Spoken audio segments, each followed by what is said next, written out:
تھوڑا سا میں نے آپ کو بتایا کہ کہنے والا کون ہے اور کتاب کون سی ہے. ہم نے تو صرف قرآن خوانی کے لیے قرآن رکھا ہوا ہے، ختم پڑھ لو اس کے لیے قرآن رکھا ہوا ہے.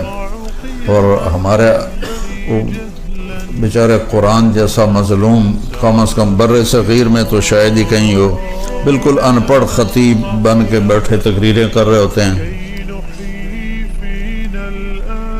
مولوی صاحب بیان کر رہا تھا یوسف علیہ السلام کا قصہ کہ یوسف علیہ السلام کو ان کے بھائیوں نے کنویں میں ڈالا. تو وہ ہمارے ہاں طرز بھی لگاتے ہیں، جب یوسف علیہ السلام انہوں نے بھائیوں نے کنویں چڑھے تھے، آواز آئی، اگو بھول گیا لَتُنَبِّئَنَّهُمْ بِأَمْرِهِمْ هَٰذَا، تو آواز آئی اور یاد کر رہا ہے. اب یاد آیا نہیں تو کہتا اوے لوگو مسئلہ سن لو، پھر نہ آکھے جب مولوی نے دسیا نہیں. جب یوسف علیہ السلام انہوں نے بھائیوں نے کھوئے چڑھ رہے آتے، آواز آئی، اب پھر بھول گیا. پھر کہتا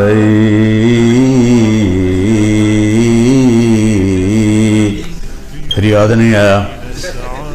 اس آگے جو ہون نہ دسیا تو میں نے لتر پہن گئے.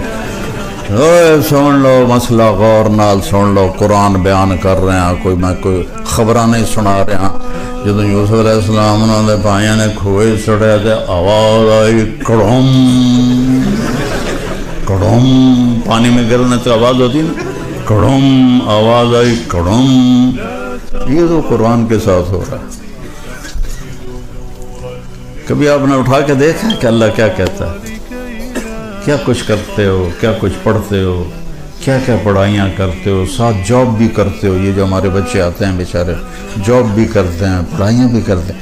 کبھی قرآن بھی اٹھا کے دیکھا کہ اللہ مجھ سے کیا کہہ رہا ہے؟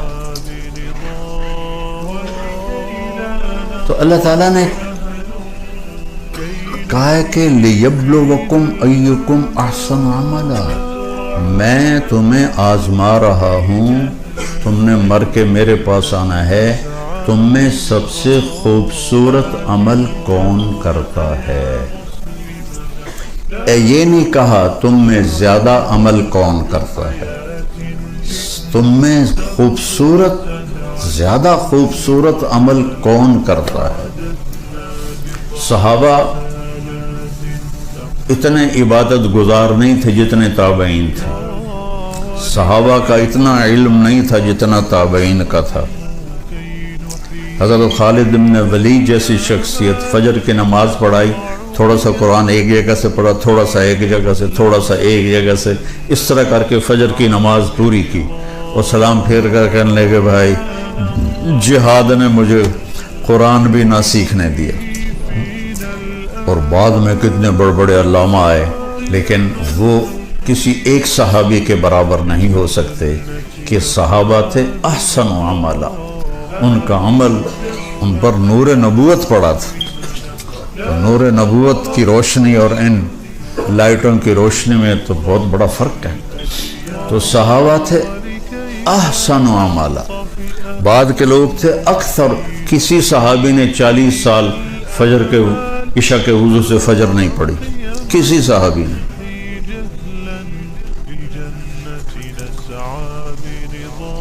تابعین کتنے ہیں جنہوں نے جو عشاء کے وضو سے فجر کی نمازیں پڑھی.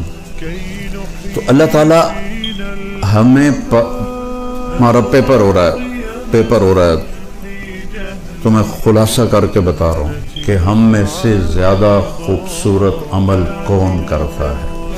ایک واقعہ سناتا ہوں. تبوک کے موقع پر آپ نے فرمایا چندہ کٹھا کرو.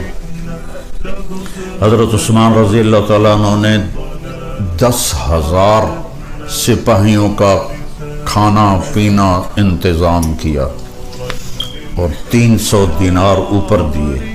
تو ہمارے نبی ایسے آپ کے دیناروں کو ایسے ان سے کھیل رہے تھے اور فرما رہے تھے ما علی عثمان اللہ یعمل بعدا، عثمان آج کے بعد تو کچھ بھی نہ کر، تیری جنت واجب ہوگی.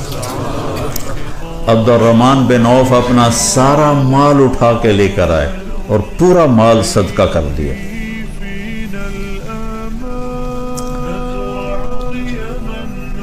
ابو بکر سے حضرت عمر رضی اللہ تعالیٰ عنہ کوشش کرتے تھے آگے نکل جاؤں، کہیں تو آگے نکل جاؤں. تو اس موقع پر ابو بکر کے گھر میں غربت تھی اور عمر مالدار تھے. کہنے لگے بھائی عمر آج جو تو لے گیا بازی تک لے گیا، پھر تینوں نہیں لبنا ہے موقع.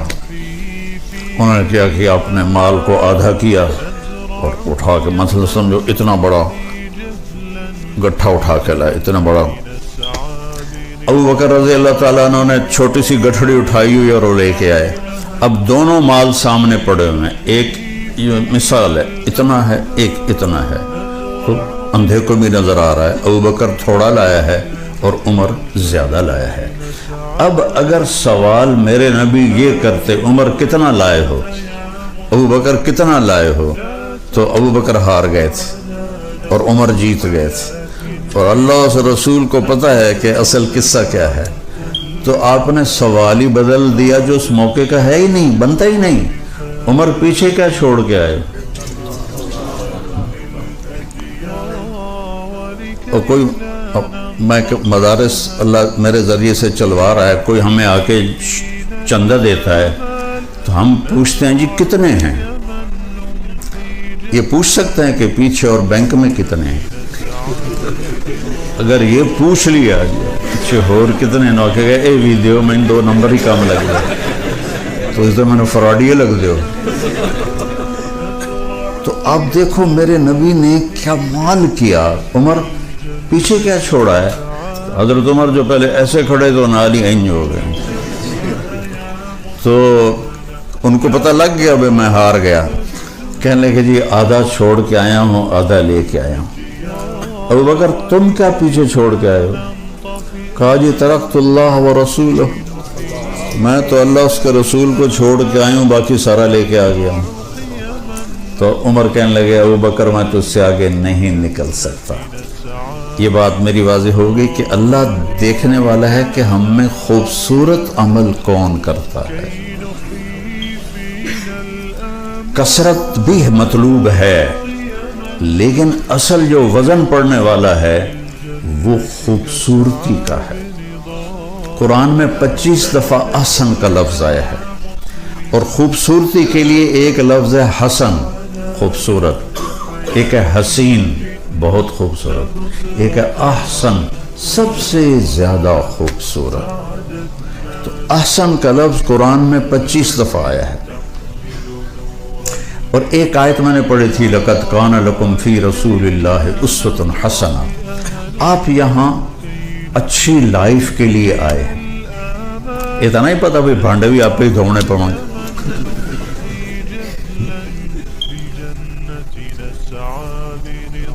لائف خوبصورت ہو وہ کپڑے گاڑی پیسے کے ساتھ اس کا کوئی تعلق نہیں، کیونکہ زندگی اندر ہے باہر نہیں ہے. یہاں اندر جب اندھیرا ہوگا تو باہر روشنی نہیں ہوگی. 100 بار چمن مہکا 100 بار بہار آئی، دنیا کی وہی رونق دل کی وہی تنہائی. زندگی اندر ہے. تو میرے نبی نے فرمایا اگر اپنی زندگی خوبصورت بنانا چاہتے ہو تو مالدار ہونا شرط نہیں، سید قریشی ہونا شرط نہیں، انگلینڈ امریکہ میں رہنا شرط نہیں، غریب ہونا شرط نہیں، بادشاہ ہونا شرط نہیں ہے. میرے محبوب کی زندگی تمہارے لیے خوبصورت ترین نمونہ ہے. اس کے لیے حسن کا لفظ نہیں آیا، حسنہ کا لفظ آیا. سبحان اللہ، قرآن بھی کیا شے میرے رب نے اتاری. کسی کے چہرے پر تل ہو یہاں تو کتنا خوبصورت ہو جاتا ہے. ہماری فیملی میں ایک بچی تھی، اس کے چہرے پر تل تھا، تو اس کی خالہ کی بیٹی تھی، اس کے چہرے پر نہیں تھا. کہتی پتر اے میری بیٹی دی گال دینا، اپنی گال ملا دے، شاید یہ تو بھی تل آ جائے. تو چہرے کا وہ تل جو پورے چہرے کو حسین بنا دیتا ہے اسے عربی میں حسنہ کہتے ہیں، حسنہ، حسن۔ یہی ہم سے منگوایا قرآن میں، ربنا آتنا فی الدنیا حسنا نہیں کہا، حسنتاً فی الآخرۃ حسنتاً وقنا عذاب النار، کہ زندگی کو اگر خوبصورت بنانا ہے تو اپنے نبی کے طریقے پر آ جاؤ۔ مجھ سے ایک آدمی کہنے لگا آپ کو کون سا شاعر پسند ہے؟ میں نے کہا اقبال۔ کہنے لگا اس کے اشعار میں سب سے اعلیٰ شعر کون سا ہے آپ کے نزدیک؟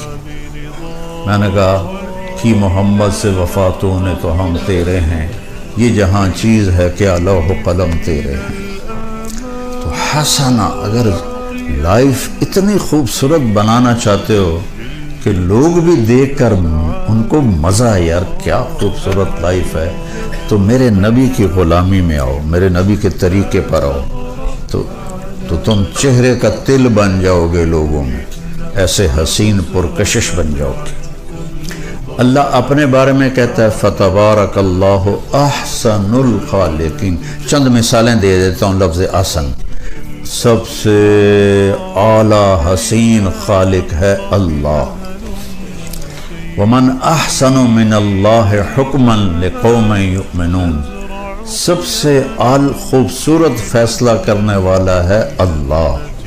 اللہ اپنے بارے میں کہہ رہا ہے صبغۃ اللہ، ومن احسن من اللہ صبغہ، تیرے رب کا رنگ اس سے حسین رنگ اور کس کا ہو سکتا ہے؟ محمد مصطفیٰ صلی اللہ علیہ وسلم کی طرف اشارہ ہے۔ اللہ احسن، اللہ نے اپنے نبی کو کہا احسن، پھر کہا اللہ نزل احسن الحدیث، تیرے رب نے اتارا سب سے حسین کلام قرآن، سب سے حسین کلام قرآن، کہ بہت خوبصورت۔ حضرت عثمان رضی اللہ عنہ فرمایا کرتے تھے کہ لوگوں کو قرآن کا پتہ چل جائے تو زندگی بھر قرآن سے آنکھیں نہ ہٹائیں، نظریں نہ ہٹائیں۔ تو ہمارا تو ہم ویسے ہی اجمی ہیں، ہم اجمی تو اجمی ہیں۔ اب عرب کے بدوؤں کا حال یہ ہے، ابن جوزی نے لکھا ہے کہ وہ امام صاحب نماز، یہ صحیح واقعہ ہے، ایسا لطیفہ نہیں، امام نماز پڑھا رہا تھا تو انہوں نے سورہ نوح شروع کی، انا ارسلنا نوحا الی قومہ، تو آگے بھول گئے، تو پھر انہوں نے دوبارہ دہرایا انا ارسلنا نوحا الی قومہ، کسی نے لقمہ بھی نہیں دیا، وہ پھر بھول گئے، پھر تیسری دفعہ پڑھا انا انزلنا نوحا الی قومہ، پیچھے ایک بدو عرب کھڑا تھا، کہنے لگا جو نوح نہیں جانتا تھا کسی اور نو گھل دے۔